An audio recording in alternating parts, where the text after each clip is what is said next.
વિદ્યાર્થી મિત્રો ગુજરાત એન્જિનિયરિંગ એકેડમીમાં તમારું ફરી એકવાર સ્વાગત છે. તો આપણે 5મા નંબરનું ચેપ્ટર છે, બરાબર. અને ટોટલ જીટીયુની એક્ઝામની અંદર ટોટલ 12 માર્કનું વેટેજ 12 માર્કમાં ટૂંકમાં આમાંથી પૂછાશે. ફ્રિક્શન એટલે ઘર્ષણ. રેડી? એની વાત કરી તો નવા સિલેબસ છે, જે ન્યૂ અપડેટ થયેલ સિલેબસ છે એને ઉપરથી લીધેલું છે. તમારી કંઈ ચિંતા નથી કરવાની, બરાબર. આની ટોટલ જોવા જઈએ તો 7 ટોપિક છે, બરાબર. એ આપણે જોવાના છે. જો મિડ એક્ઝામમાં જીટીમાં પૂછાતા હશે, બરાબર. દર વખતે જે આવે છે એવા જ આપણે લેસી. જે લોકોને એક્ઝામ્પલ નથી આવડતા અથવા નથી કરવા અથવા હાર્ડ લાગે એ લોકોને તો નાની મોટી વ્યાખ્યા છે બધું યાદ રાખવું ફરજિયાત છે, બરાબર. નકર પાસ થવામાં તકલીફ પડશે. એમાં 50%થી વધારે મેથેમેટિક્સ છે આમાં. તો પહેલા ઘર્ષણ અથવા ઘર્ષણ બળ, ફ્રિક્શન ઓર ફ્રિક્શન ફોર્સ, બરાબર. તો જ્યારે એક પદાર્થ બીજા પદાર્થ પર સરકે, બરાબર, અથવા સરકવાનો પ્રયત્ન કરે ત્યારે આ બંને પદાર્થની સંપર્ક સપાટી ઉપર અવરોધ બળ ઉત્પન્ન થાય. તો આ અવરોધક બળ પદાર્થની સંભવિત ગતિની વિરુદ્ધ દિશામાં, બાહ્ય બળની વિરુદ્ધ દિશામાં અને સંપર્ક સપાટીને સમાંતર હોય છે. આ અવરોધક બળ ગતિનો વિરોધ કરે. આવા અવરોધક બળને ઘર્ષણ એટલે કે ફ્રિક્શન અથવા ઘર્ષણ ફોર્સ એટલે ઘર્ષણ ફોર્સ તરીકે વ્યાખ્યાયિત કરવામાં આવે છે. તો એને સિમ્પલ કહેવાય ને કે ફિગર આપેલી, બરાબર, અહીંયા આકૃતિ. તો જ્યારે પણ આ વ્યાખ્યા ઘણીવાર પૂછાયેલી છે મિડ એક્ઝામ માટે અને જીટીયુ માટે, બરાબર. તો આ તમારે ડ્રો કરી નાખવાની. ઘર્ષણ એટલે કે કોઈ બે પાર્ટ હોય, બરાબર. આ બે પાર્ટ છે, પ્લેટ છે. તો જ્યારે આ આપણે સામસામે આવે, બાજુમાં આવે ત્યારે ઘર્ષાય. ટૂંકમાં આપણે આમ કહેવાય ને કે ત્યારે વચ્ચે એવું કંઈક ફોર્સ ઉત્પન્ન થાય અથવા એક ફ્રિક્શન ઉત્પન્ન થાય છે. એને શું કહી શકાય આપણે? એ ઘર્ષણ ઘર્ષણને લીધે ઉત્પન્ન થતું હોય છે. રેડી? તો હવે આપણે આગળ જોવા જઈએ તો બીમાં શું કહીએ જો અહીંયા પણ આ સમજાવેલું છે તમારે. આ ફોર્સ માટે છે, ના કેના માટે છે કે એક્સટર્નલ ફોર્સ છે તો બાહ્ય બળ તરીકે પી યુઝ કર્યો છે. ઘર્ષણ બળ ફ્રિક્શન ફોર્સ માટે એફ, બરાબર. પી અને એફ હંમેશા પરસ્પર વિરુદ્ધ દિશામાં હોય, બરાબર. વિરુદ્ધ દિશામાં હોય. એક તમારે જોવાનું, જો ખરબચડી સપાટી સંપર્કમાં હોય તો ઘર્ષણ વધુ થાય અને લેસી સપાટીમાં હોય તો ઘર્ષણ ઓછું થાય. આપણે મેકેનિકલની અંદર વાત કરી તો ઘર્ષણ બહુ ઇમ્પોર્ટન્ટ વસ્તુ છે, બરાબર. ફ્રિક્શન ક્યાં થાય, કેવી રીતના, કેને ફ્રિક્શન કહેવાય, બરાબર, વગેરે. યંત્રોના ભાગમાં જેમ ઘર્ષણ ઓછું તેમ તેની કાર્યક્ષમતા અને એટલે કે લાઈફ વધે. એક વસ્તુ છે, જેટલું ઘર્ષણ ઓછું થશે એટલું જ કોઈ પણ મશીનનો પાર્ટ છે કે કોઈ પણ બીજી વસ્તુ છે એ ટકી શકશે માર્કેટમાં. એટલે કે ઓછી આમ ટૂંકમાં ઘસાય આપણે તો વધારે લાઈફ રહીએ, બરાબર. પિસ્ટન આવશે, લાઇનર આવશે, ધરી છે, બેરિંગ છે વગેરે એક્ઝામ્પલ તરીકે લઈ શકાય, બરાબર. હવે આપણે જોઈએ એમાં જ કે ઘણીવાર કાર્યક્ષમતા વધારવા માટે ઇરાદાપૂર્વક ઘર્ષણ વધારવામાં આવે છે. સાયકલ, સ્કૂટર, મોટર, ટ્રકના ટાયરોની બાહ્ય સપાટી ખચપચડી રાખવામાં આવે છે. આશીર્વાદ રૂપે છે તો કોઈ જગ્યાએ અભિશાપ રૂપે છે તો ઘર્ષણ ગમે ત્યારે પલટી મારે, બરાબર. તો આપણે જે પણ પૂછાય એ રીતે આપણે લખવું પડે, બરાબર. તો હવે આપણે એ જોઈએ કે મહત્તમ ઘર્ષણ બળ એટલે શું? લિમિટિંગ ફ્રિક્શન અથવા સીમાંત ઘર્ષણ બળ. તો જ્યારે એક પદાર્થ ઉપર પડેલા બીજા પદાર્થ ઉપર થોડું બાહ્ય બળ લાગે તો પદાર્થ સરકતો નથી, કારણ કે સંપર્ક સપાટી બાહ્ય બળના જેટલા જ મૂલ્યનું અને વિરુદ્ધ દિશાનું ઘર્ષણ બળ ઉત્પન્ન થાય છે, જેને પદાર્થને સમતોલ રાખે, બરાબર, એડજસ્ટ કરી લે છે બે. તો પદાર્થ પર થોડું વધારે બાહ્ય બળ લગાડતા વધારે ઘર્ષણ બળ ઉત્પન્ન થાય, બરાબર. જેટલું બળ લગાડશો એટલું વધારે ઘર્ષણ ઉત્પન્ન થશે અને પદાર્થ સરકતો નથી. પરંતુ ઘર્ષણ બળ ઉત્પન્ન થવાની એક હદ એટલે કે લિમિટ છે. જો બાહ્ય બળ ઘર્ષણ બળની હદ કરતાં વધી જાય તો પદાર્થ બળની દિશામાં સરકવાનું શરૂ કરે. હવે લિમિટ ક્રોસ કરે તો પછી ઓલો ભાઈ મૂકવાનો નથી જ. તો આ રીતે આપણે શોર્ટમાં શું કહી શકાય કે સંપર્ક સપાટી ઉત્પન્ન થતું વધુમાં વધુ ઘર્ષણ બળ જ્યારે પદાર્થ બાહ્ય બળની દિશામાં સરકવાની શરૂઆત ઘર્ષણ બળને મહત્તમ ઘર્ષણ બળ તરીકે કહેવાય, બરાબર. તો આ તમારી વ્યાખ્યા થઈ. હવે આપણે એના ટાઈપ્સ જોઈ. ઘર્ષણના પ્રકાર, ટાઈપ્સ ઓફ ફ્રિક્શન, બરાબર. એ સ્ટેટિક છે, એ ડાયનેમિક છે. બધી ડાયનેમિક ફ્રિક્શન, બરાબર. એ સ્લાઇડિંગ છે, અહીંયા રોલિંગ છે, બરાબર. તો તમારે આને ખાસ યાદ રાખી લેવાના, બરાબર. આ 1 2 આવશે અને પાછા આના ઉપરથી બે પડ્યા છે, એ 1 છે 2 છે. રેડી. હવે આપણે એને જોશે એના જીટીયુ એક્ઝામ માટે અને મિડ એક્ઝામ માટે આ ચેપ્ટરમાંથી આઈએમપી છે, બરાબર. તો ખાસ કરી લઈએ અને સિમ્પલ છે, સમજાઈ જશે. તો સ્ટેટિક ફ્રિક્શનની વાત કરી. જો નાની મોટી વ્યાખ્યા ઘણીવાર પૂછાતી હોય, બરાબર, તો આવડવી જરૂરી છે. જ્યારે એક પદાર્થ બીજી સપાટી ઉપર સ્થિર પડેલો હોય અને તેને બળ લગાડતા બળની વિરુદ્ધ દિશામાં ઘર્ષણ ઉત્પન્ન થાય તો છે તે ગતિને અવરોધ કરે છે, બરાબર. આથી પદાર્થ સ્થિર રહે છે. આવા ઘર્ષણને સ્થિતિ ઘર્ષણ સ્ટેટિક ફ્રિક્શન તરીકે ઓળખવામાં આવે છે, બરાબર. ગતિ ડાયનેમિકની વાત કરી ફ્રિક્શન, તો બે સમકક્ષ સપાટીઓ વચ્ચે ગતિ ચાલુ હોય ત્યારે તે અવરોધક બળ લાગે અને તેને ગતિ ઘર્ષણ ડાયનેમિક ફ્રિક્શન કહે. સ્લાઇડિંગ ફ્રિક્શનની વાત કરવાના છે આપણે. જો પૂછાઈ ગયું છે એક્ઝામમાં, બરાબર, જ્યારે કોઈ પદાર્થ બીજી સપાટી પર સરકે એટલે કે સ્લાઇડ ત્યારે તે ઘર્ષણ પેદા કરે, બરાબર. અહીંયા પ્લેટ છે, બરાબર, અહીંયાથી આપણે બોલ ફેંકશી અથવા અહીંયાથી જશે ત્યારે થોડુંક તો ઘર્ષણ થશે જ, કેમ કે એ ટચ થતો જાય છે. કોઈ ધારદાર વસ્તુ હોય છે, બરાબર, તો વધારે જોવા મળશે વગેરે. એક્ઝામ્પલ તરીકે લઈ શકીએ. તો જ્યારે કોઈ પદાર્થ પર સરકે સ્લાઇડ ત્યારે તે ઘર્ષણ પેદા કરે તેને શું કહેવાય કે સ્લાઇડિંગ ફ્રિક્શન કહેવાય છે. ભારે ટેબલને બળ લગાડીને ખસેડીએ આપણે તો પણ, જો એક્ઝામ્પલ આપણે લીધું એ ટાઈપ થયું, બરાબર, ટેબલને આપણે ઘસેડીને લઈએ તો પણ ફ્રિક્શન તો થાય જ છે. ફ્રિક્શન મિકેનિકલની અંદર વધારે યુઝ થશે. અત્યારે જેટલું સમજશો એટલું વધારે બેટર છે, બરાબર. તો પછી ધ્યાન રાખે. રોલિંગ ફ્રિક્શનની વાત કરીએ. જ્યારે કોઈ પદાર્થ બીજી સપાટી પર ગબડે ત્યારે તે ઘર્ષણ પેદા થાય તેને રોલિંગ ઘર્ષણ કહેવાય, બરાબર. તો એના એક્ઝામ્પલમાં તમે જોવા જાઓ તો સ્કેટિંગ બૂટ નીચે રોલર ફિટ કરવામાં આવે, બરાબર. ડ્રાય ઘર્ષણની વાત કરી તો જો બે સપાટી વચ્ચે ઓઇલ, ગ્રીસ જેવી ઈંધણ વાપરેલ ન હોય તો પેદા થતા ઘર્ષણને સૂકું ઘર્ષણ અથવા સોલિડ ઘર્ષણ કહેવાય.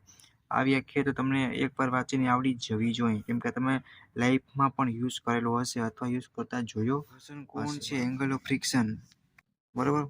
ધારો કે V વજન ઘટાડતો બ્લોક સમતલ સપાટી પર પડેલો છે તો W બરાબર બ્લોકનું વજન, N લંબ પ્રતિક્રિયા નોર્મલ રિએક્શન, બાહ્ય બળ P અને ઘર્ષણ બળ એટલે F, R બરાબર N અને F નું પરિણામી બળ. તો એની આકૃતિ આપી છે, બરાબર. તો પરિણામી બળ અને લંબ પ્રતિક્રિયા વચ્ચેનું ક્રિયા એક પ્રકારની વચ્ચેના ખૂણાને ઘર્ષણ કોણ એટલે એંગલ ઓફ ફ્રિક્શન કહે છે. વ્યાખ્યા પણ કહી શકાય, બરાબર. જેને આપણે એક સંજ્ઞા આપી છે તે દર્શાવવામાં આવે છે. જો તમે આ પર જોઈ ગયા એ જ છે, બરાબર. આ એક પ્રકારનું શું કહીએ કે એંગલ ઓફ ફ્રિક્શન. તેને સીમાંત ઘર્ષણ કોણ પણ કહેવાય છે. બે રીતે પૂછાય તો તમે ડ્રો કરી શકો, ફિગર સાથે સમજાવવાનું, બરાબર. ઘર્ષણ આંકની વાત કરી. કોફિશિયન્ટ ઓફ ફ્રિક્શન, તો મહત્તમ ઘર્ષણ બળ લંબ પ્રતિક્રિયાના સમપ્રમાણમાં હોય છે. તો એને સૂત્રો પણ આપ્યા છે, બરાબર. તમારે યાદ રાખી લેવાના. આ તો ખાસ જ્યારે પૂછાય એને લખી નાખવાનું, બરાબર. તો જો આમ કહીએ કે મહત્તમ ઘર્ષણ બળ લંબ પ્રતિક્રિયાના ગુણોત્તરને ઘર્ષણના કોફિશિયન્ટ ઓફ ફ્રિક્શન કહે છે. એની સંજ્ઞા પણ અહીંયા તમને આપેલી છે, બરાબર. તમારે યાદ રાખવાનું ટ્રાય કરવાનું. તો એંગલ ઓફ રેપોસ જે આઈએમપી છે, બરાબર, જીટીયુ એક્ઝામ માટે અને મિડ એક્ઝામ માટે. તો જ્યારે પદાર્થને ધરતી ખરબચડી સપાટી પર સમક્ષિતિજ સાથે અમુક અંશના ખૂણે રાખતા તેના પર બાહ્ય બળ ન લાગે તો તે સ્થિર રહે, બરાબર. પહેલો પોઈન્ટ, ધરતી સપાટીનો ખૂણો ધીરે ધીરે વધારતા જે ખૂણે પદાર્થ નીચે તરફ સરકવાની શરૂઆત કરે તેને ખૂણાનો વિસ્ફામ કોણ એટલે કે એંગલ રેપોસ તરીકે કહેવાય છે, બરાબર. તો એક પ્રકારનું ફિગર તમને આપી છે, એ તમારા સાથે ડ્રો કરી નાખવાની, બરાબર. કેમ કે આકૃતિના ફૂલ માર્ક્સ છે ને એના ઉપરથી તમે આરામથી સમજી શકશો. પછી તમારે એના ઉપરથી આને 2 કે 3 વાર લખી અને તમારે યાદ રાખવાનું બનાવી અને angle of repose angle of friction લખી નાખવાનું થાય. રેડી. તો ઘર્ષણ શંકુ, બરાબર, કોન ઓફ ફ્રિક્શન. તો આકૃતિમાં દર્શાવ્યા મુજબ લંબ પ્રતિક્રિયા અને ઘર્ષણ બળ ઓ બિંદુએ લાગે, બરાબર. તો તમારે પેલા ફિગરને સમજવાની ટ્રાય કરવાની અને સૂત્ર ફ્રિક્શનની વાત કરવાના અહીંયાથી આપણે, બરાબર વિદ્યાર્થી મિત્રો.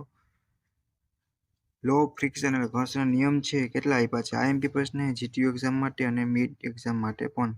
એક્ઝામ્પલ તો હશે જ, જે લોકોને ઓછા કરવાના અથવા નથી કરવાના એ લોકો માટે તો 100% છે, બરાબર. તો સ્થિર ઘર્ષણના નિયમની વાત કરવાના છે કે લો ઓફ સ્ટેટિક ફ્રિક્શન. તો ઘર્ષણ બળ પદાર્થ જે દિશામાં ખસવાનો પ્રયત્ન કરે તેને વિરુદ્ધ દિશામાં લાગે. બરાબર. ઘર્ષણ બળનું મૂલ્ય પદાર્થ પર લાગતા બળના મૂલ્ય જેટલું જ હોય. બરાબર, કંઈ ફેરફાર ના થાય. તો જો ફોર્સ છે F બરાબર P. બરાબર. એટલે સમાંતર ઘર્ષણ બળ અને લંબ પ્રતિક્રિયાનો ગુણોત્તર અચળ રહે. બરાબર. ઘર્ષણ બળ એ સપાટી સંપર્ક સપાટીઓની રાઉન્ડનેસ ઉપર આધાર રાખે. અને ઘર્ષણ બળ એ સંપર્ક સપાટીઓના વિસ્તાર એરિયા ઓફ કોન્ટેક્ટ ઉપર આધાર રાખતું નથી. તો આ શું છે? બેઝિક એક પ્રકારની લો થયો. બરાબર. એની અંદર બી છે કે ગતિ ઘર્ષણનો નિયમ. આ જે હતું એ સ્થિર સ્ટેટિક ફ્રિક્શન હતું. ડાયનેમિક ફ્રિક્શન છે. આ આપણે ઘર્ષણના નિયમ છે પણ એની અંદર આપ્યા છે. બરાબર. અહીંયા આપણે નંબર આપી દઈએ, તમને આઈડિયા 1 છે એની અંદર 1 2 3 4 5 આપ્યા છે. 2 છે એની અંદર પણ 3 આપ્યા છે. બરાબર. તો ગતિ ઘર્ષણ બળ હંમેશા પદાર્થની ગતિની વિરુદ્ધ દિશામાં લાગે. બરાબર. કોઈ જગ્યાએ સીધું આવેલું જ નથી. ગતિ ઘર્ષણ બળ અને લંબ પ્રતિક્રિયાનો ગુણોત્તર અચળ રહે. જે સીમાંતર કીધું છે કે ઘર્ષણ બળ F max અને લંબ પ્રતિક્રિયાના ગુણોત્તર કરતાં થોડો ઓછો રહે. બરાબર. બીજું શું કે સામાન્ય ઝડપમાં ગતિ ઘર્ષણ બળ અચળ રહેતું હોય છે. વધતા થોડું તો ઘટી જ જાય. હો ભાઈ. હવે એના ફાયદા જોઈ લઈએ આપણે. તમે આ જીટીયુ એક્ઝામ માટે, મિડ માટે અને બહુ ઇમ્પોર્ટન્ટ છે કે એડવાન્ટેજ ડિસએડવાન્ટેજ એટલે કે ફાયદા અને ગેરફાયદા એવું પૂછાતું જ હોય છે. બરાબર. તો આપણા પગરખાં અને જમીન વચ્ચેના ઘર્ષણના લીધે આપણે જમીન પર ચાલી શકીએ છીએ, લપસી પડતા નથી. બેસ્ટ ઉદાહરણ એક પ્રકારનો ફાયદો છે. બરાબર. પછી જોવા જાય કે દિવાલ સાથે ટેકવેલી નિસરણી ઘર્ષણના લીધે સ્થિર રહે છે. બરાબર. ખીલા અને સ્ક્રૂ ઘર્ષણના લીધે તેના સ્થાને રહે છે. બરાબર. નકર લગીને પડી જાય. સાયકલ, સ્કૂટર, મોટર, ટ્રકના ટાયરની બાહ્ય સપાટી કચબટરી હોય, કાર્યક્ષમતા વધે છે. તો એને ગેરફાયદા શું છે? ડિસએડવાન્ટેજ ઇંગ્લિશમાં. બરાબર. ઘર્ષણના લીધે મશીનના કેટલાક ભાગો વારંવાર બદલવા પડે છે. બોલ્ટ છે, બેરિંગ છે, બધું થોડુંક ફ્રિક્શન થતું હોય. ઘર્ષણના લીધે એ લોકોની કાર્યક્ષમતા ઘટી જાય છે, લાઈફ ઘટી જાય છે. બરાબર. તો ઘર્ષણના લીધે આપણે જોઈ ગયા બે થઈ ગયા. ગેરફાયદાની વાત કરી કે વાહનો, મશીનમાં પાવર વધારે વપરાય.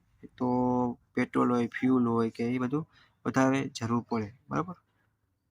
બીજી શું આપણે વાત કહેવાનું છે? સંપર્ક સપાટી અવાજ પેદા કરે. તો માનસિક ટેન્શન થાય એના લીધે એન્વાયરમેન્ટ થોડું ખરાબ થાય અને અવાજ આપે, એ તો અલગ વસ્તુ. બરાબર. ઘર્ષણના લીધે ઉષ્મા એટલે હીટ પેદા થાય છે, તે ઘણીવાર નુકસાનકારક હોય છે. બરાબર. નંબર ઘર્ષણ 5મું જે 12 માર્ક્સમાં જીટીયુમાં પૂછાવાનું છે. 5મા નંબરનું યુનિટ આપણું અહીંયા થિયરી પૂરી થાય છે. એક્ઝામ્પલ છે એના આપણે અલગથી વિડીયો બનાવશી. મિડ એક્ઝામમાં અને જીટીયુમાં તમે એ પણ વાંચીને તૈયારી કરી શકો. અત્યારે આપણે ઓનલી બટ થિયરી લીધી છે. બરાબર. તો એ વસ્તુને ખાસ ધ્યાનમાં રાખીએ. હવે આ થિયરીના આઈએમપી પ્રશ્નો આ ચેપ્ટરના સ્વાધ્યાયમાંથી કેવા હોઈ શકે આપણે જોઈ લઈએ. ઘર્ષણ બળની વ્યાખ્યા આપો અને સ્થિર ઘર્ષણના નિયમો લખો. બરાબર.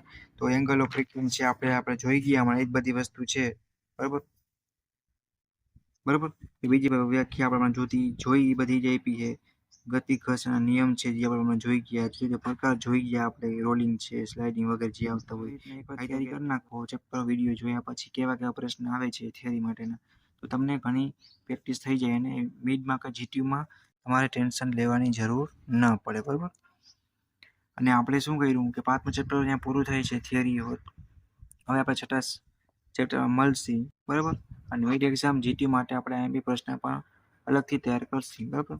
તો તમે વિડીયો ગમ્યો હોય તો લાઈક કરો અને કોમેન્ટ કરો અને સબસ્ક્રાઈબ કરો, જેથી કરીને અમને સપોર્ટ મળે. બરાબર. ને તમને કાંઈ પણ ક્વેરી આવતી હોય તો પૂછી તમે શકો છો. રેડી.